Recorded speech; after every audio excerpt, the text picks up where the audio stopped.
quels ont été finalement les défis aussi auxquels ont été confrontés dans l'histoire après-guerre les apiculteurs qui étaient en contact avec les abeilles.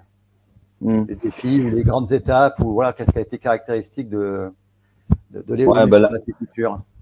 La ruche à cadre, ça reste une étape quand même très importante parce que tout d'un coup, on va pouvoir manipuler de manière intensive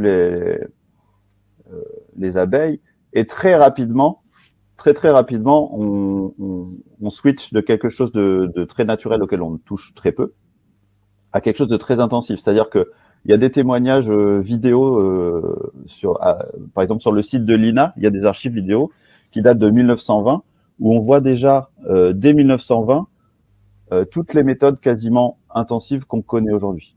Ouais. Alors ça date de, tu vois, il y a plus longtemps qu'on ne croit. Souvent, on a l'impression que les années 50, ça va être vraiment le passage à l'ultra intensive, ce qui est pas tout à fait faux, mais on connaissait les méthodes avant. C'est-à-dire que ça s'est démocratisé après-guerre, mais toutes ces méthodes-là, elles ont été quand même mises en place avec la ruche à cadre. C'est-à-dire que tout d'un coup, on a la ruche à cadre en 1850 qui arrive avec alors les divers modèles dont tu parlais. Il y a d'Adam qui est aujourd'hui très connu, mais il y a Langstroth, ça date de cette époque. Je me demande même si Langstroth n'était pas un tout petit peu avant d'Adam. Enfin, il y a des histoires de date.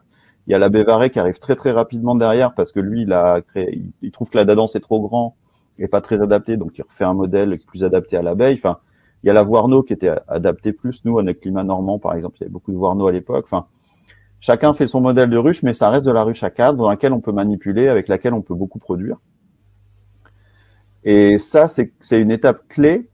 On va déjà avoir par exemple, faire la cire gaufrée. À l'époque, elle n'était pas gaufrée, mais on a déjà des feuilles de cire qui sont faites manuellement. On trempe à une grande plaque de bois, une planche dans de la cire chaude, on la trempe dans l'eau plusieurs fois, puis ça fait une plaque de cire. Et donc, on récupérait déjà dans les années 20 la cire pour refaire des nouvelles cires pour les abeilles. On avait déjà des centrifugeurs pour le miel. On avait déjà, même si c'était manuel, hein, on avait déjà les premières transhumances. Dès que la mécanisation est arrivée, on avait dans les années 20, on a déjà les premières transhumances qui se font. Mais on n'est plus sur de la petite transhumance à cheval, là, on est sur de la transhumance motorisée, donc on va beaucoup plus loin, on fait des miels monofloraux, etc.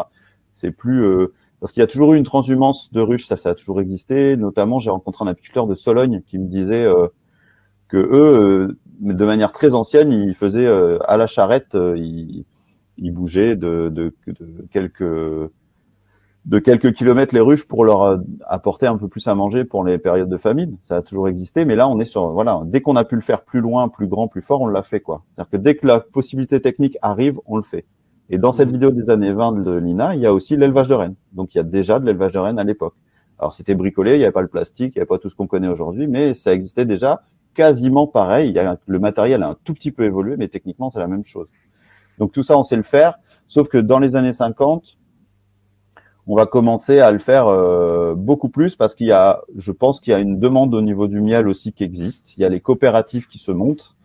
Et puis, l'apiculture qui, jusque début 1900, n'était pas un métier, en fait. C'était quelque chose pour de l'appoint, pour produire du sucre. C'était pas un métier à l'époque. Ça a commencé à devenir un métier, justement, quand on a commencé à avoir l'industrialisation, la ruche à cadre qui permet de multiplier artificiellement beaucoup plus rapidement les essaims. Donc, on peut séparer une ruche en 2 ou même en 3 et puis ça nous fait 3 essaims. Enfin, tout ça va permettre qu'on va pouvoir avoir beaucoup de ruches. Et dès les années 20, tu as des apiculteurs qui ont des fois 300 ruches. Enfin, voilà, tout de suite, on a des grosses exploitations, quoi. Aujourd'hui, une grosse exploitation, c'est plus 700 ruches, mais bon, voilà, tout ça a évolué. Mais 300 ruches dans les années 20, c'était quand même du boulot, quoi. C'était, voilà. Et après, les années 50, les coopératives, je pense, poussent un peu aussi pour qu'il y ait de la production de miel. On a les gros qu'on connaît encore aujourd'hui, hein, voilà, les gros acheteurs de miel en fût qui existaient déjà, hein, pour la plupart, enfin pour une grande partie. Et donc ces gens-là, ils sont aussi pour une industrialisation massive parce que ça leur permet de vendre du miel, de l'avoir à bas prix. C'est-à-dire que quelqu'un qui fait des fûts de miel qui fait 24 tonnes par an, il va pouvoir vendre son miel beaucoup moins cher que quelqu'un qui fait du circuit court et qui va vendre ça 20 € le kilo aujourd'hui. Alors, à savoir que le miel était vraiment pas cher, on en produisait beaucoup.